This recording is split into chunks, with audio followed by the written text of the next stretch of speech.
Bienvenidos, mi gente, to BELatina. I'm Chef James, your host, and today we're going to be creating 3 incredible dishes to go hand in hand with one of my favorite drinks of all time. Yes, tequila.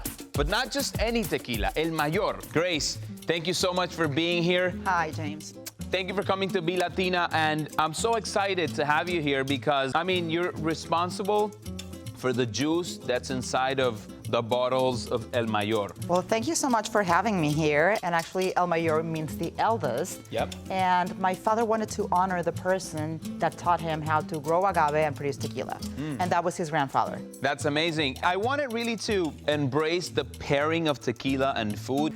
I brought some sushi. Thank you so much. Yeah. And I want to create, a nice little fresh cocktail that really lets the flavors of the tequila shine through. For this one, I'm gonna use your Blanco tequila. That is absolutely my favorite. Why is it your favorite? Tell me a little bit about the notes, the profiles on this tequila. Well, it's my favorite because it's in the only expression that you're actually able to taste the true flavor from agave. Yeah. With the reposado, it's also amazing. It's already rested. And this one, and as it hasn't been rested, you have like all the earthiness and spiciness that make agave such a unique plant. So that's why it goes amazing with sushi, sashimi, ceviche, anything that is like light to the palate. And that's the way that we usually drink tequila at home. We pair it, and people don't understand that tequila does like the same thing as wine. So it will help you to digest and enhance certain flavors in our food. Okay, so we're gonna do 2 ounces of tequila. Perfect. And this I created for the sushi dish, and we'll try it, taste it all together. Then from there, I'm going to give it a nice fat squeeze of lime. Just like that, we're gonna mix it a little bit, simply. And then from there, we're gonna top it off with some sparkling water. Nice. We're gonna put some cucumber in there. That definitely looks lovely. Well, Cheers. Delicious. Perfect. So I really wanted to give you a taste of, the Miami flavors and utilize the beauty of the reposado, which is one of my favorites. So today I'm gonna make you una margarita de guayaba con tequila reposado. How does that sound? Well, that sounds fantastic. Yeah? Okay, Yeah. so first of all, we're gonna take our shaker, we're gonna take some ice. So the big difference between the blanco and the reposado, it's going to be the resting process. So this is going to be our base in Yeah. order to create the reposado that you're using right now. And the main difference is the resting. So for the reposado, we let it rest at least for 9 months in used bourbon barrels. Okay. That's why we have like that beautiful golden color and those aromas that make it so unique. I put a little bit, a little more than what the recipe calls for. Okay. Just because you told me that you wanted to really taste the tequila, so I went, the extra mile, they say. I'm gonna add some orange liqueur, which I think really elevates and pairs really well with the flavors of the tequila. And then from there on, I'm gonna take some guava, top with some more ice, and then we're gonna shake this whole thing together.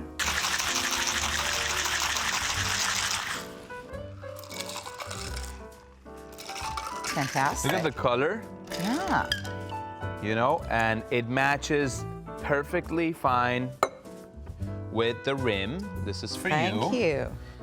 And this is for me, and cheers. Cheers. Let's give that a try. Oh my gosh. Isn't it amazing? It is amazing. Wow.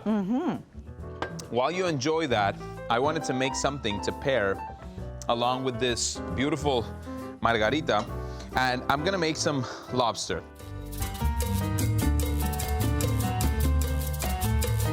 For that, I'm gonna take some butter. From there, I'm gonna add some garlic. So, Can we you take see a how look? delicious it smells Oh, yeah, already? it does. I'm gonna take some of that salt from our, Rim. for the rim, add it in there. And now I'm just simply gonna take this beautiful Florida lobsters, place them there, and sort of like get them going. So you see how the garlic starts to change in color? That means this whole thing is cooking quite amazing. But guess what? We can also do something that typically it's seen with cognacs or like your brandies and stuff, but we're going to deglaze this whole thing. Step back a little bit. Okay. with some tequila to get a lot of those flavors into the actual lobster. And then we cover. So this is what I called my garlic borracha lobster, which means in Spanish, drunk lobster, right? So now we lower the heat and we're gonna let that cook for a few more minutes. But in the meantime, I want you to tell me, now we go to the supermarkets or liquor stores and there's gazillion brands of tequila. What sets El Mayor apart? So we produce tequila the traditional way. So that means that first we cook the agave, then it goes through the milling system, that we obtain the fabulous juice. That juice goes through fermentation, distillation, and finally maduration. So I think that it's a blend between having the best ingredients and also having a very nice process. Definitely. The love behind it, I think it's key in everything we do in life. So here my tails are done, and the way we're gonna plate them, we're gonna take some of those shells in there alongside, you know, the beautiful lobster, which is cooked nicely. So place another one over here, and then the other tail right over here, so we can make it nice and pretty. I'm gonna take some of this beautiful chipotle mayo, sort of like drizzle this whole thing over it to give it even more creaminess. From there, I'm gonna take some of that beautiful pico de gallo, super fresh and delicious, and I'm just going to sort of like go like that. It's making my mouth watery. That looks absolutely stunning, and it pairs amazingly with this margarita. Let's try it again. Yeah.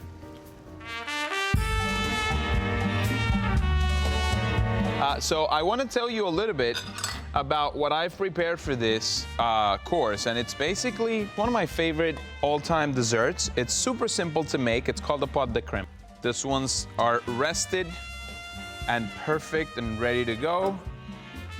So I have them over here. Hey, this is gonna pair perfectly with what I have here. The color is just incredible. And it's very luxurious. It's very luxurious. It almost has those colors of like a brandy or a cognac, right? It definitely does. It's a very special year for us because we're turning 25 years. And in order to celebrate that, 7 years ago, my father took the time to go and select with his team the best agave to produce this. And then what he did is he created this extrañejo. This has been aging at least for 3.5 years in used bourbon barrels. But what is very unique about this one, it's that usually every time that we're producing a batch of tequila, it's many barrels mixed together. But for this limited edition, what he ended up doing is he selected his favorite 25 and blended them. So hopefully you enjoy it as much as we enjoyed making it, and cheers. Cheers.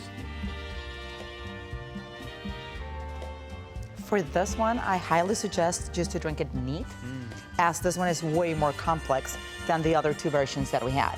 Wow, it's just, I mean, so subtle, so delicate, so luxurious in the palate. It's fascinating.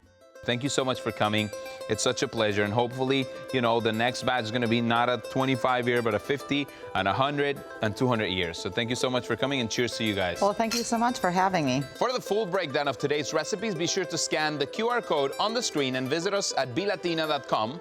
And to learn more about El Mayor and browse their diverse line of exceptional tequilas, you can head over to elmayor.com.